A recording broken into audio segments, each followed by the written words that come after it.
Estaba platicando con ellas, pues, porque hay una situación muy interesante. Nos llegó un correo a la facultad, acá que me parece como medio raro, ¿no? Entonces primero lo platiqué con les de quinto, porque pues desde quinto estamos hablando ahorita de psicoanálisis, ¿no? Ya platicamos de filosofía, ya platicamos un poquito de sociología, entonces estábamos viendo este fenómeno pues, a nivel sociológico y psicológico, ¿no? Pero en la mañana se me ocurrió, ¿por qué no platicarlo con los bebés, ¿no? A ver qué opinan ellos, ¿no? Entonces voy a platicarlo pues, para ejercitar un poquito su capacidad de racionamiento crítico, ¿no? Esto es una cosa del lenguaje, ¿no? Porque nos llegó este correíto aquí. Buenos días a todos y todas. Como saben, el CAB es parte... ¿Está cerrada la puerta? Como saben, el CAB es parte de las empresas asesoradas por la Secretaría de Igualdad Sustantiva entre Mujeres y Hombres a través del programa Pactemos. Parte de los pasos que siguen para nuestro proceso es la elaboración, difusión y sobre todo implementación de estos dos documentos. Lineamientos de atención libre de discriminación y guía rápida de uso del lenguaje inclusivo y no sexista. Con el primer documento no tengo pedos, pues, porque básicamente es un documento que dice, pues si eres profe no te cojas a las alumnas, ¿no? Que me parece que sería muy obvio, pero pues me queda claro que también hay profesores que necesitan ese recordatorio, ¿no? Yo con eso tengo un problema con el segundo documento, con el de lenguaje inclusivo. Como ustedes saben, yo utilizo una variante del lenguaje inclusivo, ¿no? Denominado lenguaje inclusive, ¿no? Donde traducimos la O o la A, ¿no? A la E, ¿no? Vamos a ver cuáles son las recomendaciones de esta banda para este cotorreo. Esta es una guía rápida de orientación y por ende un documento que puede ser fortalecido, bla, bla, bla, bla, bla, ¿no? Antecedentes, pues en dónde utilizar el lenguaje inclusivo, ¿no? En el aula, en documentos, en formatos, etcétera, etcétera. Esta parte está bien padre, porque esta parte quiere decir que ahora todos los profesores tienen la obligación de utilizar un cierto nivel de lenguaje inclusivo. Y ustedes pueden ir ahí a la dirección a decir, güey, te culera, no estás utilizando estos lineamientos, ¿no? Lo cual está bien chido, ¿no? Sin embargo, yo comienzo a tener problemas a la hora de las estrategias que proponen para la comunicación inclusiva. Aquí hay que hacer un paréntesis. Yo soy el pendejo de los libros, ¿no? O sea, yo literalmente todos los años me llega a mi casa, se carga automáticamente a mi tarjeta de crédito el diccionario de español mexicano. Así, realmente tengo cajas así de hace 10 años, así con todos los diccionarios, ¿no? En mi casa ahorita hay 7 diccionarios del 2023 y 4 de ellos son de español, ¿no? O sea, yo soy el pendejo que literalmente en la secundaria sí se leía el diccionario. O sea, yo me quedé en el primer diccionario así de tapa a tapa como a los 12 años. O sea, yo soy el pendejo que ha estudiado lingüística, yo soy el pendejo que ha estudiado sociología, psicología, etc. O sea, yo soy el güey para hablar de esto, ¿no? Pero sí me queda claro que estoy hablando desde una situación de privilegio, porque soy un hombre heterosexual cisgénero, ¿no? Sin embargo, tengo un par de observaciones aquí que no me conectan chido con este documento, ¿no? Y quería ver su opinión. Primero, en las estrategias plantean 3, ¿no? La primera es el desdoblamiento. El recurso más sencillo es el desdoblamiento, es decir, usar femenino y masculino cuando se trata de un grupo compuesto por mujeres y hombres. A continuación se muestran algunos ejemplos. Primero, terrible enunciación. Está escrito de la chingada, ¿no? Como por un niño de 5 años. Segundo, vamos a los ejemplos, ¿no? ¿Qué es el desdoblamiento? En vez de decir los trabajadores de la universidad, decir las y los trabajadores de la universidad. En vez de decir los socios de la empresa, decir los y las socias de la empresa. Y así. ¿Yo por qué tengo un pedo con esto? El lenguaje inclusivo, su misión principal es quitar el masculino general. Pero cuando haces esto, tienes que tomar una decisión. ¿Cuál va primero? ¿El femenino o el masculino? Y entonces ahí pierde todo el sentido esta dinámica lingüística. Porque decir los y las es muy diferente de decir las y los, ¿no? Entonces, para mí esta ya parece una estrategia fallida, ¿no? A nivel lingüístico. Seguimos, genérico, universal y abstractos. Implica el uso, por ejemplo, implica el uso de sustantivos de la chingada, implica usar sustantivos, ¿no? Hay que quitarle toda la pinche paja si vamos a hablar de lingüística, ¿no? Para definir a colectivos de personas, evitando el uso del genérico masculino. Emplear estos sustantivos permite definiciones más claras y acotadas. En vez de decir los empleados de la universidad, decir el personal de la universidad. En vez de decir es un logro del hombre, decir es un logro de la humanidad. En vez de decir los directores, decir la dirección. En vez de decir los clientes, decir la clientela, ¿no? Esta está ok, pero yo detecto varios problemas a nivel lingüístico. Primero, es muchísimo más complejo utilizarlo en el vernáculo como normal, ¿no? En vez de decirles alumnos, que es muchísimo más rápido, personas que forman parte de la facultad educativa, no, o sea, es una estupidez, el lenguaje tiene que ser fluido, ¿no? Es mucho más rápido decirles alumnos que decir miembros, no, ni siquiera miembros. Personas que estudian en esta universidad, o sea, y además no tiene sentido. O sea, cuando ya vamos a sustantivos hiperespecíficos, se hace un cagadero. El asistente de cámara, la persona que está dedicada a hablar, pues, es una estupidez, ¿no? O sea, además de que solo se centra en masculino y femenino. Exactamente, ¿no? Exactamente, no se centra en lo abstracto, ¿no? O sea, y la tercera, ¿no? Uso de la palabra persona. Otra forma de eliminar el genérico masculino es colocar la palabra persona en la oración. En vez de decir el experto, decir la persona experta. En vez de decir los usuarios, la persona usuaria. Mismo pedo, yo lo encuentro, ¿no? Es mucho más difícil y tienes que hacer un proceso mental mucho más complicado, ¿no? Pero realmente aquí es donde tengo el pedo. No se recomienda el uso de la arroba para nombrar de manera amplia a mujeres y hombres, ya que no es un signo lingüístico. Es decir, carece de sonido, lo que vuelve muy compleja su lectura. Qué mal escrito está esto. Lo que vuelve muy compleja su lectura en voz alta o en silencio. O sea, está toda rara la oración, ¿no? Tampoco se recomienda el uso de la X por la misma razón, por la misma razón, coma, de que es, o sea, no, mal. Ya que es un fonema que no entra en la lectura, además de que es un error de uso del lenguaje y el uso de la vocal E para neutralizar géneros, tampoco es una forma aceptada como correcta, por lo que es mejor usar los recursos antes enumerados en este documento. Aquí yo tengo dos problemáticas, ¿no? La primera es una ñoñada mía, ¿no? Que yo sé que a nadie le importa, pero a mí sí, porque a mí sí me gustan los lenguajes, ¿no? El hecho de que la arroba no es un signo lingüístico es un error garrafal. Un signo lingüístico lo definimos como cualquier pendejada, cualquier símbolo que tiene un significado. La arroba es un símbolo, ¿no? Y después dice, la arroba no tiene pronunciación. Arroba. Y quienes dicen eso es porque no han visto toda la historia de la arroba. La otra vez me aventé algo de que lleva existiendo, pero claro, desde la Edad Media. Y además de eso, sí tiene una caracterización fonética, arroba. No sé H es una pronunciación fonética de un símbolo, ¿no? Entonces la arroba sí es un signo lingüístico y sí es un signo fonético, ¿no? Entonces ya a partir de ahí eso es una ñoñada que no sé qué nadie le importa, pero está chido, ¿no? La segunda cosa que tengo, yo tengo un problema en estas dos partes. Es un error del uso del lenguaje y tampoco es una forma aceptada como correcta, porque la pregunta es, ¿aceptada por quién?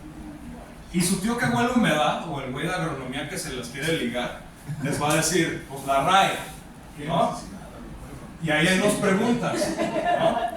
Ahí hay dos preguntas muy importantes. Primero, la RAE jamás ha dicho que genera leyes. La RAE es un sistema de registro, o sea, registra cómo la gente usa el lenguaje, nunca dice que es correcto y que no. Y además de eso, Real Academia Española, güey. Estamos en México. O sea, ¿por qué chingados le vamos a hacer caso a los putos españoles? ¿No? Después de que se nos robaron nuestro oro, nos robaron nuestros campos, nos dieron la varicela, ¿no? Nos quitaron el las oro. pinches vacas. Pero son mujeres. O sea, después de todo eso, ¿en serio le vamos a pedir permiso a los españoles de cómo hablar? Por supuesto que no, tenemos una academia del español mexicano, ¿no?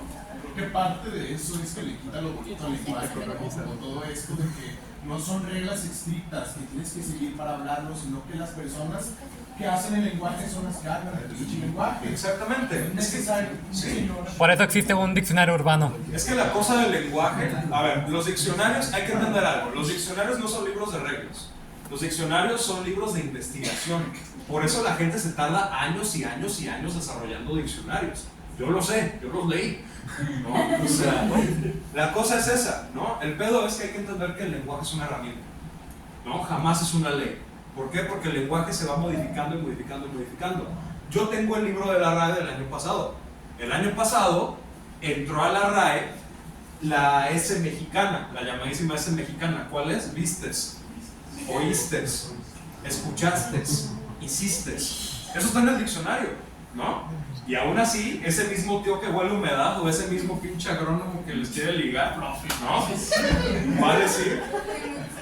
Va a decir que el vistes es de gente naca. Y ahí tenemos otra parte, ¿no? La palabra naco como despectivo, ¿no? Ajá, bien de gente blanca, ¿no? Y entonces la cosa es justo esa, ¿no? O sea, ¿cuál es el pedo con admitir que el lenguaje evoluciona? Pero más importante que eso, yo con Les de Quinto platicaba esta idea que yo tengo, ¿no? Y esta idea no es mía, es del sociólogo Zygmunt Bauman, ¿no? Cuando habla en su libro Sociedad Líquida. Bauman dice que el lenguaje jamás es personal, el lenguaje siempre es social. O sea, el lenguaje es una herramienta para entrar a grupos, ¿no? Por ejemplo, yo estoy aquí con ustedes y yo utilizo el lenguaje inclusivo.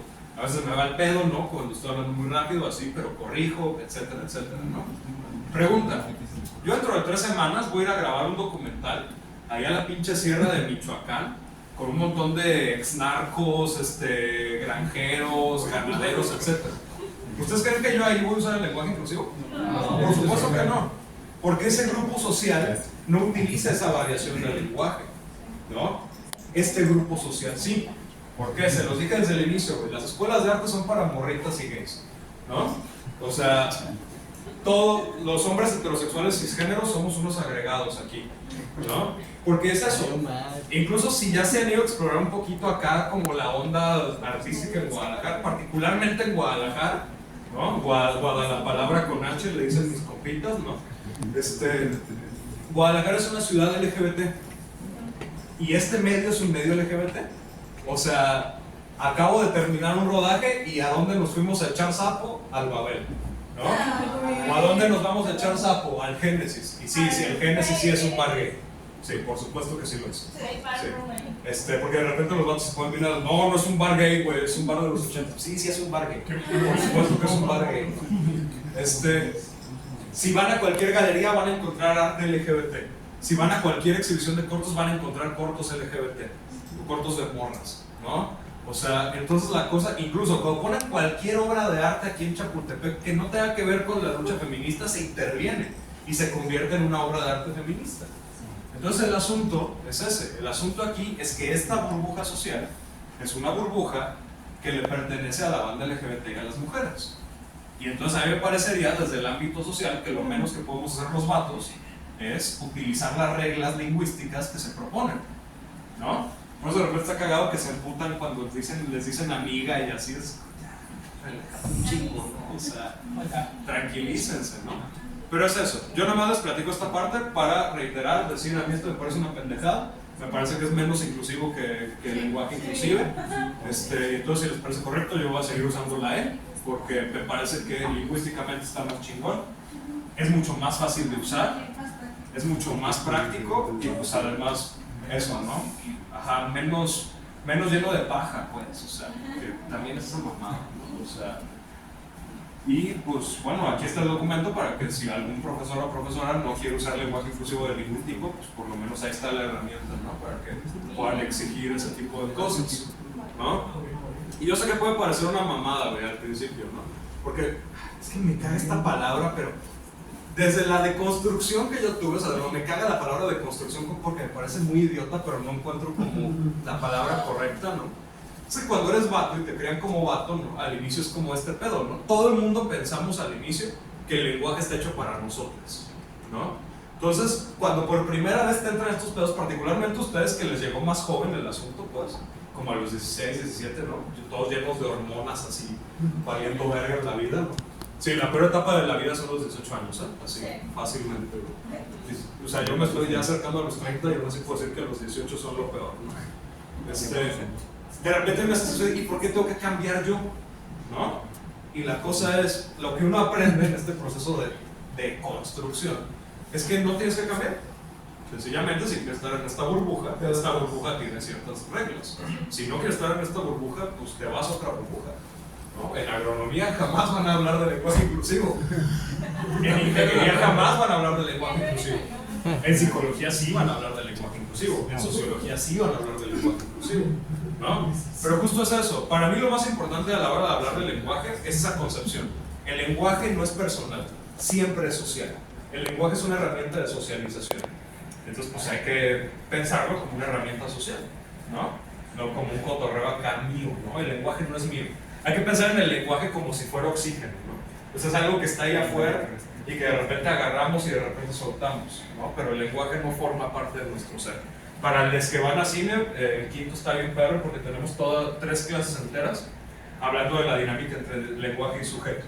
O sea, entonces, y utilizamos a Jacques Lacan, utilizamos a Sigmund Freud, utilizamos a Anna Freud, utilizamos a Jacques Derrida, está bien perro, Slavoj Žižek, y a Ferdinand de Saussure, que fue el lingüista así tradicional. Ah, y Claude Lévi-Strauss, por supuesto, ¿no? Cuando hablamos de signo contra símbolo, etcétera, etcétera. Si los pongo a leer un pinche librote, güey. Esto es legal, así, ¿quiénes son de cine? A ver, levanten la mano los líderes. Ajá. Van a leer así un libro genuinamente de este tamaño. Se llama Sociología de Anthony Giddens. Se tallaron papá, ¿no? Si está carito, cuesta como 1500. Ay, shit. Cuando yo lo compré. Lo pueden encontrar si ocupan en PDF en internet. Sí, yo se los paso en PDF, sí. Pero es un libro literal como de 1500 páginas. Y en mi clase se lo queman así a lo largo del curso, pues. O sea, entonces... No, en mi clase van a leer un chingo, váyanse acostumbrando. Mi clase tiene varios requerimientos. Van a leer 8 libros más el Giddens en todo el curso. Van a leer un libro de Freud, uno de Anna Freud. Van a leen uno de Michel Foucault. Leen una versión abreviada de Hegel, que está bien padre. Y uno de Claude Lévi-Strauss. Y uno de Silex, está bien padre, de Amos Vogel. Y además, cada semana me tienen que entregar una tarea fuera de todo lo demás. Y esa tarea es bien padre. Todos los días tienen que leer por lo menos 3 periódicos, así de diferentes fuentes. Y cada semana me tienen que entregar un reporte de mínimo 10 cuartillas de lo que pasó en la semana. O sea, sí, reportes, farándulas, sociales, noticias internacionales, economía y así. Eso es lo que fue una maestra de literatura. Sí, porque pues de qué chingos van a hablar si no saben qué está pasando en el mundo. Tiene sentido. Y de repente así hago preguntas y si no las saben contestar les bajo puntos, ¿no? Así de repente un día estoy en ¿cuánto está el dólar ahorita? Como Y si no saben, pues valió Yo es lo que hago verga. hoy con mi abuela, con mi papá, y platícame de lo que hizo cuando hiciste. Periódicos, güey. Si quieren empezar como a tener ese hábito de leer periódicos, está bien fácil. No busquen un periódico en físico. No le van a entender. O sea, no está hecho para ustedes, ¿no? Busquen animalpolitico.com y aquí está bien digerible el asunto, ¿no? El Tren Maya, la bestia, migración, el caso de Alex Martínez, lo del camión de Oaxaca. O sea, y aquí está como bien digerible, ¿no? Y cuando les digo que lean el periódico, no es que hay que leer todo el periódico, ¿no? O sea, hay que buscar así, hay que leer todos los encabezados. Ajá, justo eso, ¿no? ¿Tiene sentido esa parte? Ok, continuamos con nuestra clase, ¿no? ¿Qué sigue? Vamos a ver videos musicales.